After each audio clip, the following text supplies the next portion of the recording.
Creative economy.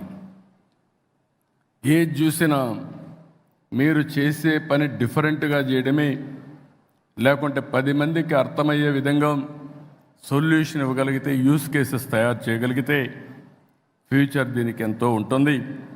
ఇది చూసినప్పుడు నాకు అనిపించింది, మొన్ననే క్రియేటివ్ ఎకానమీలో 2 సిటీస్ని క్రియేట్ చేస్తున్నారు. ఒకటి బాంబేలో, రెండోది అమరావతిలో. అమరావతి క్రియేటివ్ ఎకానమీ ఒక చిరునామాగా ఉంటుంది. ఈరోజు హైదరాబాద్ ఉంది. హైదరాబాద్ని మీరు చూస్తే one of the most liveable city.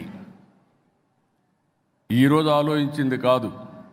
1995లో 95 నుంచి 2000 వరకు బ్లూ ప్రింట్ తయారు చేసి ఎక్కడెక్కడ ఏమి రావాలి, అవుటర్ రింగ్ రోడ్ కానీ, ఎయిర్పోర్ట్ కానీ, హైటెక్ సిటీ కానీ, జినాం వ్యాలీ కానీ, ఇలాంటివన్నీ కూడా, ఇన్సూరెన్స్ ఫైనాన్స్ సిటీ కానీ, గచ్చిబౌలి స్పోర్ట్స్ సిటీ కానీ అన్ని ప్లాన్ చేశాం. దానివల్ల ఈరోజు మీరు చూస్తే బెస్ట్ లివబుల్ సిటీగా ఉంది. ఇంకొకటి, జీవితంలో కొంతమంది కొన్ని అవకాశాలు వస్తాయి. భగవంతుడు ఆ అవకాశం నాకు ఇచ్చాడు మీ అందరి ఆశీర్వాదాలతో.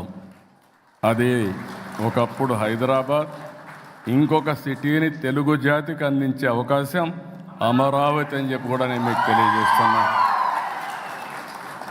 భారతదేశంలోనే కాదు, ప్రపంచంలోనే